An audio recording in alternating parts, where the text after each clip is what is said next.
সেজন্য আমি মনে করি সরকারের এই প্রসঙ্গে আগে নির্বাচন কমিশনের যে দায় দায়িত্বের প্রশ্ন আসে সেগুলো আমাদের সামনে রাখা দরকার। Level playing field, level playing field বলতে আমরা এখন যেটা বুঝি সেটা হলো আপনি যদি প্রভাব থাকে, ক্ষমতা থাকে, তাহলে থাকবেন, আর না হলে আপনি থাকবেন না। না হলে আপনি ভোট দিতে যেতে পারবেন না, না হলে আপনার ঠ্যাং ভেঙে দেওয়া হবে, না হলে আপনার জিহ্বা কেটে দেওয়া হবে, না হলে আপনি সুষ্ঠুভাবে বাড়ি নিতে পারবেন না। This is message.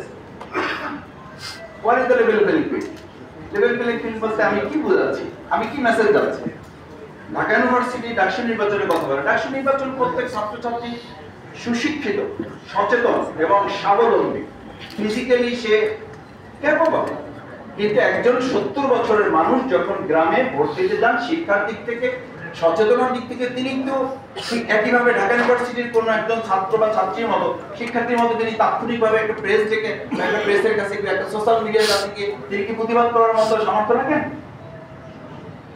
Dhaka university DUCSU নির্বাচন করতে গিয়ে আমরা যতটুকু জানার সুযোগ রয়েছে, ঘাম ঝরেছে, শুধু ঘাম ঝরেনি, কোনো কোনো সময় আমাদের কাছে মনে হয়েছে যে আমরা সিটকে পড়ে যাচ্ছি, ইলেকশনটা বন্ধ হয়ে যাচ্ছে।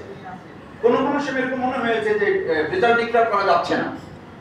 রেজাল্ট ডিক্লেয়ার করার কথা রাত 8টায়, রেজাল্ট ডিক্লেয়ার করার কথা রাত 10টায়।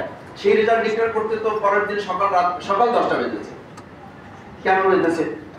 কেন ইউনিভার্সিটির পার্শ্ববর্তী এলাকায় লোক জড়ো হয়েছে? কেন টোটাল প্রশাসনকে ইনভলভ হয়ে বলতে হয়েছে?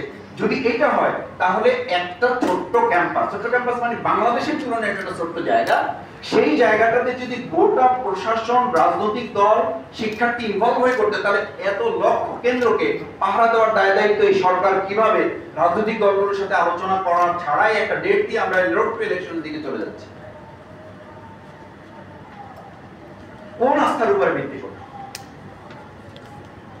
আমি লেভেল প্লেইং ফিল্ডের জায়গায় আমাদের তো প্রতিদিন আমাদের কাছে, আমার মোবাইল অন্তত 50টা মেসেজ আছে, কালকে অমুককে মেরেছে, কালকে সোশ্যাল মিডিয়ায় একটা মত প্রকাশের জন্য তাকে ধরে এলাকায় মারধর করা হয়েছে, তার পরিবারে বাবা মাকে হুমকি দেওয়া হয়েছে, আপনি দল ছাড়েন, না হলে দল থেকে আপনাকে এখান থেকে, এলাকা থেকে বের করে দেওয়া হবে, আপনি ঢাকায় থাকেন এলাকায় আসবেন না, এলাকায় থাকেন এলাকা থেকে চলে যান। এটা তো হচ্ছে এখনকার। এরপর যখন আমরা আরেকটু ইলেকশনের মধ্যে প্রবেশ করব, আমি তো মনে করি তখন লেভেল প্লেইং ফিল্ডের প্রশ্নে আমাদের আরো অনেক ঝুঁকির মুখে পড়তে হবে। সেই জায়গাটা আমি মনে করি যে আমাদের নির্বাচন কমিশন তাদের দায়িত্বের গুরুত্বপূর্ণ অংশ হচ্ছে যে আমি পোস্টার নিয়ে আলোচনা দিই, পোস্টার লম্বা হবে, বড় হবে, কালার হবে না, তারপরে মাইকিং 5টা হবে, 7টা হবে না, এই সমস্ত বিষয় আলোচনা খুবই গুরুত্বপূর্ণ।